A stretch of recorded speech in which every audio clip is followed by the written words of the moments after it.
কোনো টেন্ডারবাজি ছাড়া, কোনো চাঁদাবাজি ছাড়া আপনারা নিরেট মানুষ এই পঙ্কিলতা থেকে মুক্ত হয়ে, যদি পাপ থেকে মুক্ত হয়ে আপনাদের এই লড়াই ধরে রাখতে পারেন। যুবদলের ঢাকা মহানগর দক্ষিণের সদস্য সচিব রবিউল ইসলাম নয়নকে নিয়ে মানহানিকর বক্তব্য দেওয়ার অভিযোগে জাতীয় নাগরিক পার্টি এনসিপির মুখ্য সমন্বয়ক নাসির উদ্দিন পাটোয়ারির বিরুদ্ধে মামলা করা হয়েছে।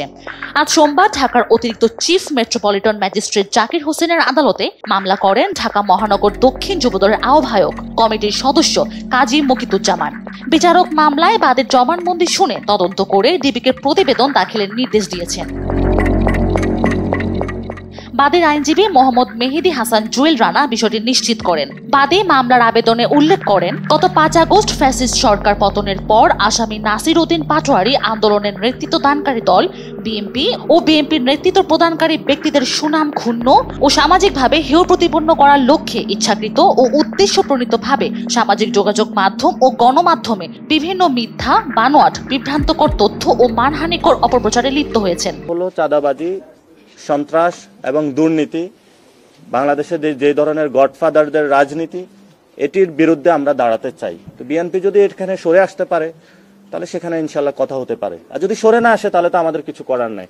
এটা এখন বল বিএনপির কোর্টে, বিএনপি কে ভালো হবে নাকি হবে না।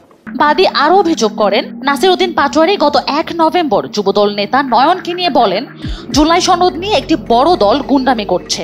ঢাকা মহানগরের একজন নেতা আছে নয়ন, ও একা যে পরিমাণ চাঁদাবাজি করেছে এবং দুর্নীতি করেছে এ টাকা দিয়েও বাংলাদেশে একটা গণভোট সম্ভব। আমরা ওনাদেরকে এতদিনের জমজমের পানি দিয়ে পরিষ্কার করতে চেষ্টা করেছি। ওনাদের মাথা ক্লিন হয়নি, বডিও ক্লিন হয়নি।